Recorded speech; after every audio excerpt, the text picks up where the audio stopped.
Hello Books Not Amino's YouTube channel. It is Gwenreads here once again for a Q&A video. This is legitimately my third time filming this because every single time something weird happens with YouTube where I can't upload it or I can't put the two videos together for some reason, so I'm finally trying again. Hopefully this works. I will say that I'm going to do my best to answer all of the questions. Like I did in the last video, I did write down all of the questions in a notebook because I actually use my phone to record, which is why the lighting and audio is absolutely atrocious. So I apologize. But yeah, since I can't use my phone to look at the questions, I always write them down. So if you see me looking down at my notebook, that is why, because I'm looking at questions. This video will also be completely unedited and uncut. It's just going to be me talking to you guys because, to be honest, I don't know how to edit still. And I really haven't looked into how to edit. I downloaded a couple of apps on my phone, but they didn't seem to work very well. So it is what it is. It's just going to go up like this. I hope it's okay. And yes, I'm very excited to be back because it has been so long. And in the process of trying to upload the previous video that I made for this Q&A video, unfortunately, I deleted the second video I made about the top 5 fantasy.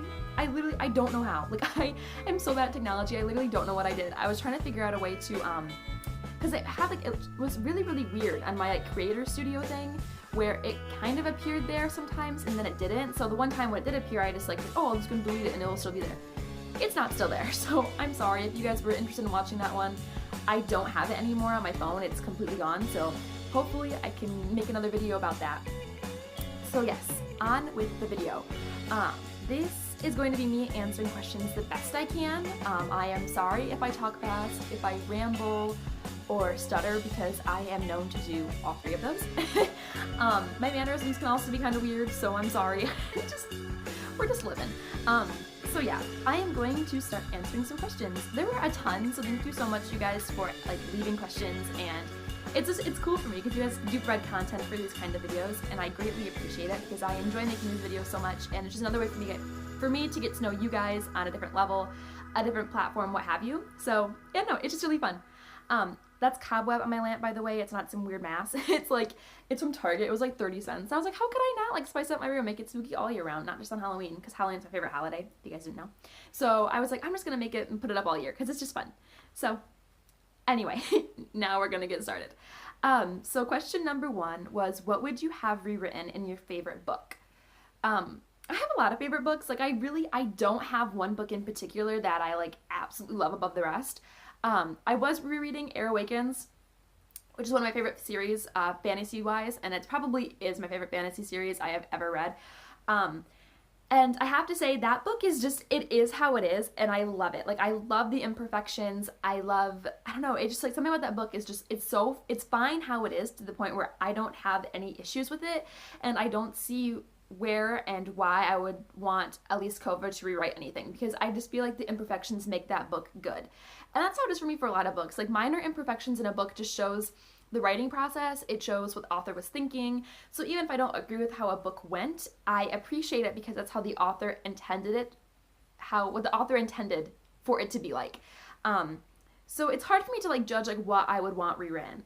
One book I do think of that I was about was Without Merit by Colleen Hoover.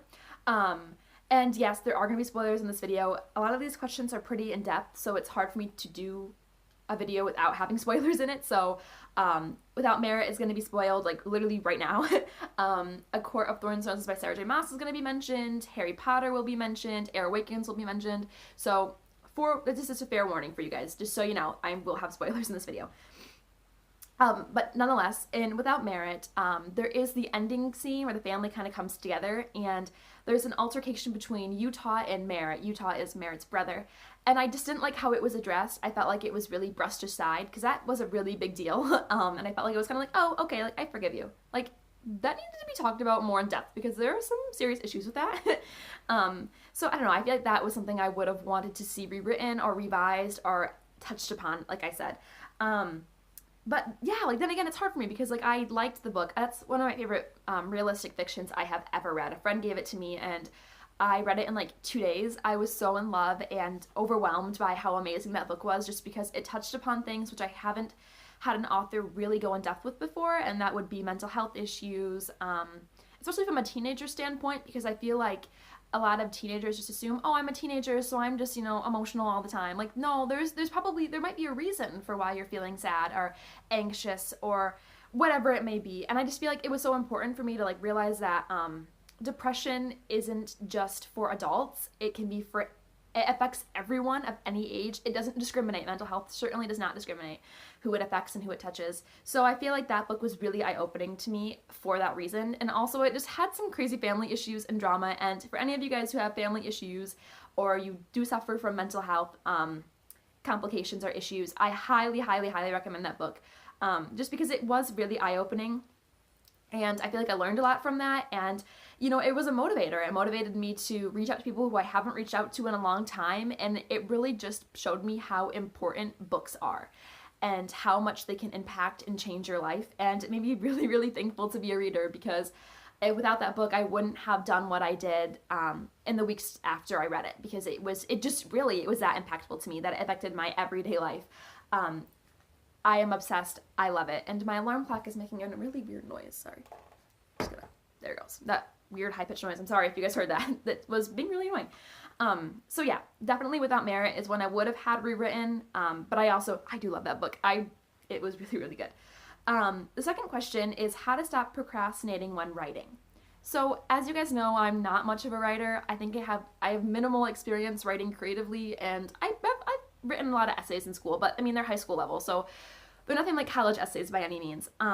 So for me, answering writing questions, I find the only way to be productive about doing so is to use my experience as a reader to influence the question and how I answer it.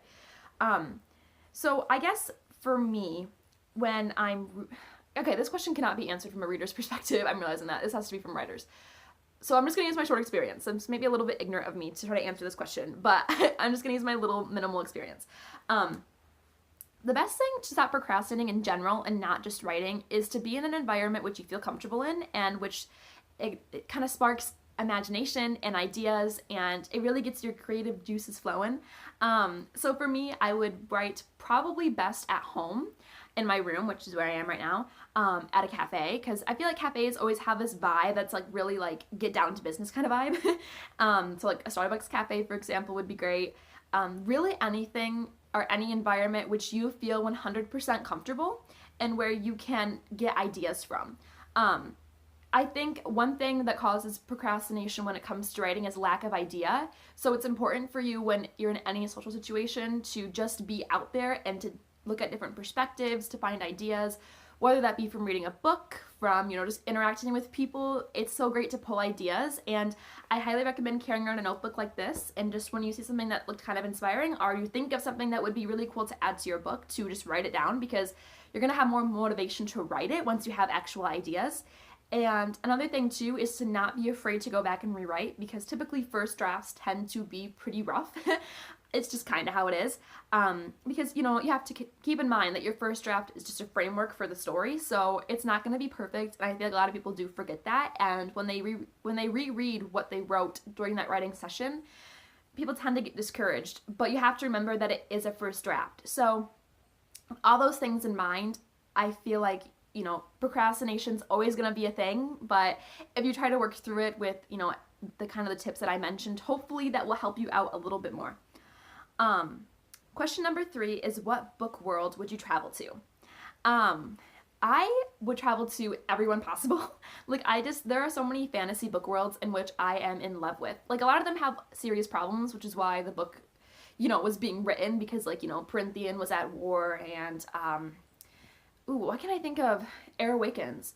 Well, Solaris Empire was at war with Sheldon and the North. So I feel like I wouldn't want to travel or visit those worlds when that was happening, but maybe after the fact, so when everything is peaceful and fun, I would want to go and visit. I would definitely want to visit Corinthian. I really want to see the Night Court. And I know, what a cliche answer me. I actually do. And I took a quiz, months ago. And I think it said that I was in the day court, that's where I would live. So probably visit the day court too, because if that's supposed to be my home, I want to know what what to expect when I move there, you know what I mean? I would also love to visit Hogwarts and Harry Potter, which I know you can go to Orlando and do, but it's not the same. I want to go visit the legitimate Hogwarts and go to school there, even though I'm 17, so I would be graduating this year. But my senior year at Hogwarts, that would be fun. So yeah, definitely those two worlds in particular I'd want to visit. What author, if in these circumstances, would you read for the rest of your life? So this one I definitely paraphrased. I remember paraphrasing this one because I didn't write the full question out. I don't know. So I'm sorry if I butchered the question and if I mixed up what you are asking me. But for this one, if I could only read one author for the rest of my life, I would probably, it would be a close tie between Sarah J. Maas and Elise Kova. Just because I haven't read all of their work yet, so I feel like I would be able to read that if I could only read them. Because I've only read A Court of Thorns and Roses trilogy by Sarah J. Maas, and I've only read the Air Awakened series by Elise Kova. So, I mean, I've read one of Elise Kova's books in her newer series, Alchemists of Loom, and it was okay. Like, I was into it, but like not enough to go out and buy the second one. And the same goes for Sarah J. Maas. I read the novellas for Throne of Glass, and again, it was like, like, it was good, and like, I enjoyed it, but I wasn't motivated to go and get the other ones. So, I don't know. Probably Elise Kova. I've always admired her work, and there's never, I mean, reading her books, I've never really had any major issues with any of them. Well, look at that, like, it's light and dark when I do that, sorry. I've never really had any major issues, or I've never really been disappointed by her Air Awakens books, and I don't know, I just feel like she's a great author, and I would love to meet her. She had a meetup a couple of hours away from where I lived, and I regret it all the time that I didn't go. I didn't make the drive, and I should have. I didn't, and I don't know why. I love her, and my goal is someday is just to meet her and just to ask her questions, because I have a ton of questions about those books that I want answers for. So probably, yeah, Elise Kova. Number 5 is asking my favorite fairy tale.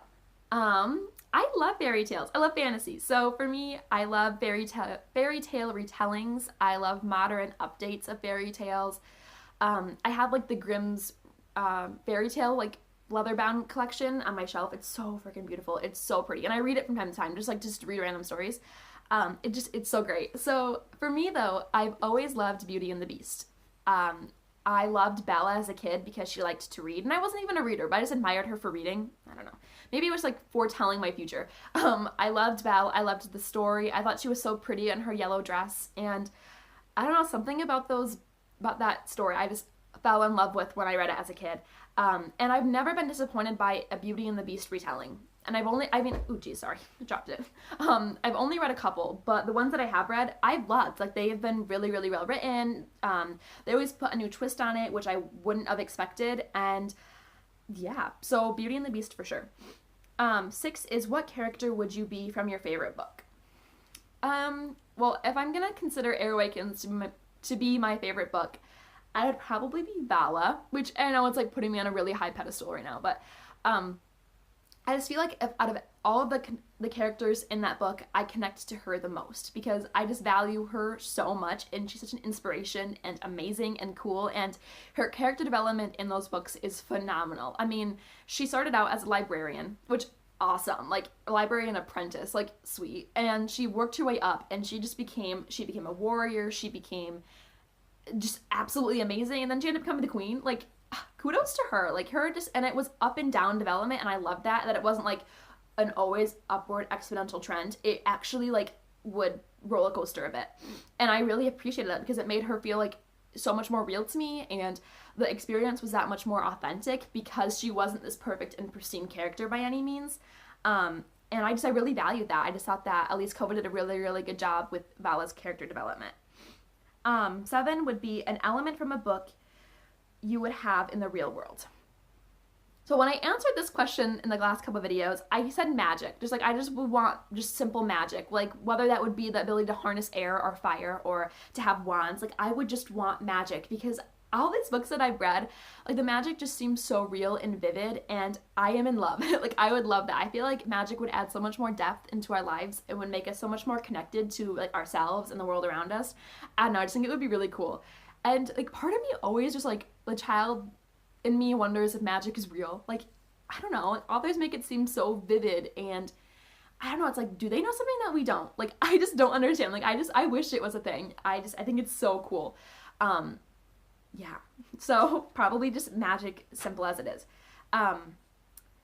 These next couple questions are kind of morbid, and I don't really want to, like, one of them is asking how I would die in my favorite book, which is morbid. Another one is, what dead character would you bring back, which isn't so bad.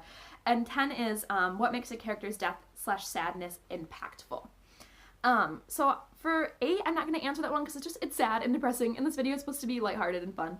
But 9 is what dead character would you bring back? And this one I have an answer, 100% would be Cedric Diggory from Harry Potter. He is one of my many, many, many favorite characters in books. I just think he's so amazing.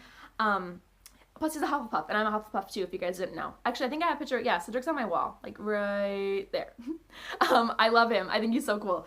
I feel like he represented the Hufflepuff house really, really well because it's such like a, I don't know, like a reject house almost, you know, it's not like, doesn't get a lot of credit, and I love being a Hufflepuff. I absolutely love it. I am so honored to be a Hufflepuff.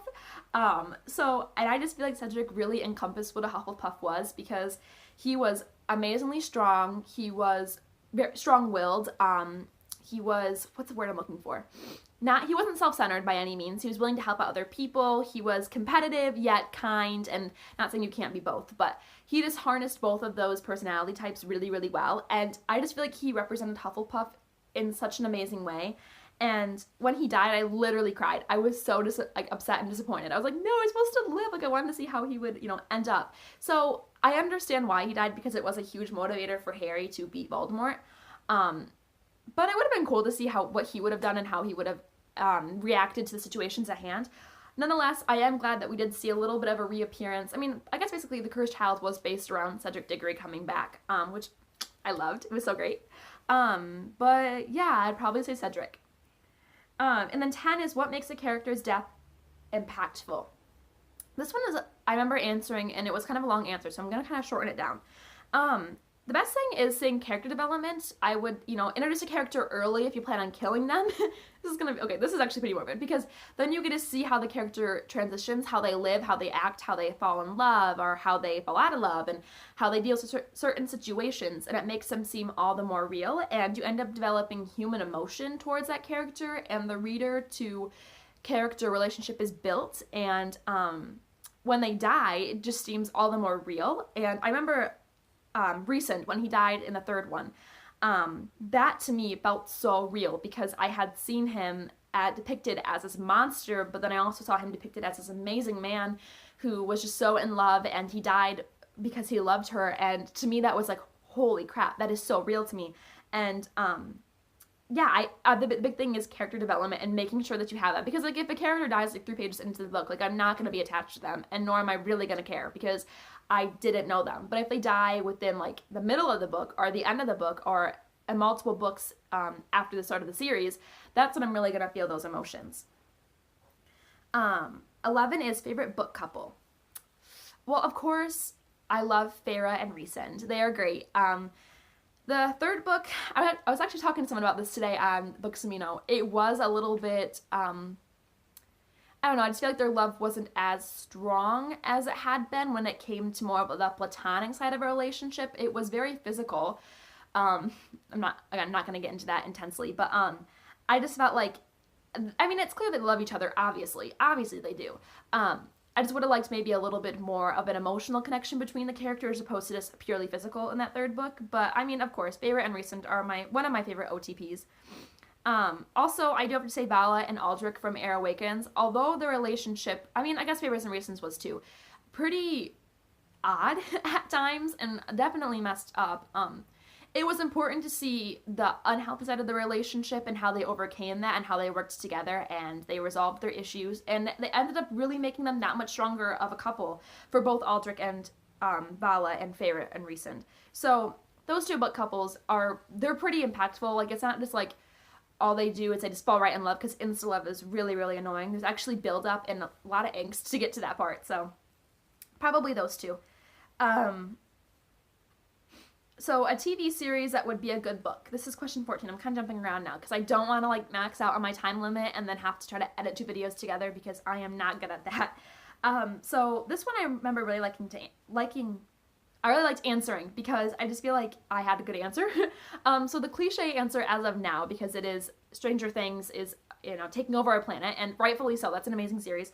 I would love to see that become a book. I just feel like, especially the 2nd season, would be a phenomenal, phenomenal series. I think it would be so interesting because in a book, you can add more imaginative elements that you don't have to worry about incorporating into a TV show, because it's not always going to be possible to add certain things in. And the imagination is an amazing tool when it comes to reading. And if an author utilizes that tool correctly, it can really make a scene in a book vivid and real and add a ton of depth to it, where a TV show can't do that. So I feel like, especially in Stranger Things, the sci-fi elements could be heightened and even more intense in a book. And I would just love to see the characters depicted in books. I think it would be really cool, and I know I would really enjoy it.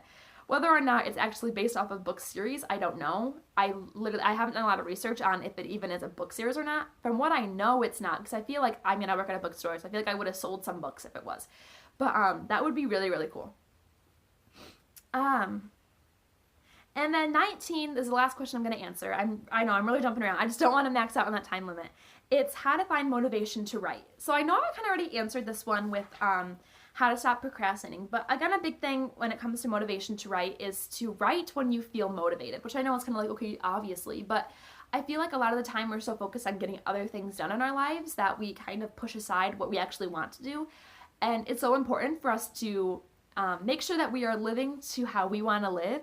And if that means writing, then you should write. If it's a good time for you, just write. Just like sit down and just get some ideas out, because that's how you're really going to find motivation, is when you actually feel motivated to write. Because if you force yourself to write, you're not going to like the process, and you're not going to like what you're writing. So it's so important just to make sure that you're in a good headspace and that you feel like you have ideas that are beneficial to the story and can really impact it. Because if you're writing just gibberish, it's not going to be a very well written book. It's how it is. You have to make sure you do have really good ideas for it. So yeah, making sure that you feel like you can impact the story is going to be really good. Making sure that you're in a good environment, like I mentioned earlier. Having a notebook around to jot down ideas when you're not at home or when you're not near a computer. If that's how you write, I write on my computer if I were to ever write.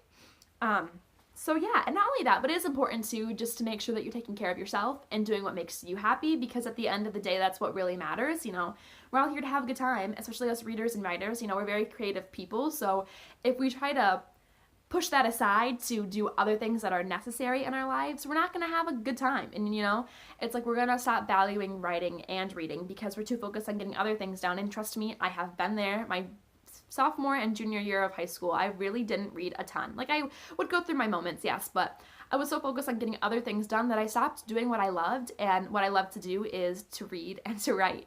And my senior year of high school, you know, I'm really realizing that I need to do what makes me happy, and if reading makes me happy, I'm gonna do it. I'm gonna designate some time in my day to read, or I'm gonna put some time aside to write and make sure that I get that time, because that's what I'm here to do. I'm here to have fun, and I don't want that to be diminished because I have other obligations that must be met. Like, yes, work is important, very, very important, and yes, education is very important, but there are some things where it's like, I don't need to do that. Why am I doing that when I could be doing something I love? So just make sure that you're taking care of yourself. It's so important, and to do what makes you happy, because like I said, at the end of the day, it's your life. You got to do what you love, and that's what reading and writing can do. They can open us up to new ideas and perspectives and can make us really appreciate life. Like Without Merit by Colleen Hoover completely changed my whole perspective on life, literally within 300 pages.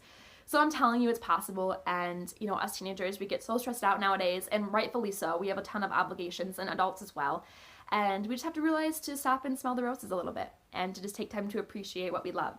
So that's going to be the end of this video, Q&A number 2. I had so much fun making this. I hope I can upload this without any problems, because, you know, I've had a lot. So this is going to end it all. I had so much fun making this video. I hope to do another one relatively soon. I'm sorry about the other one getting deleted, by the way. I know I already mentioned that, but I do feel bad because I had fun making that video, and I hope I can do another one relatively soon. So much love and happy reading, everyone. This is Gwenreads, and I will see you over on Books and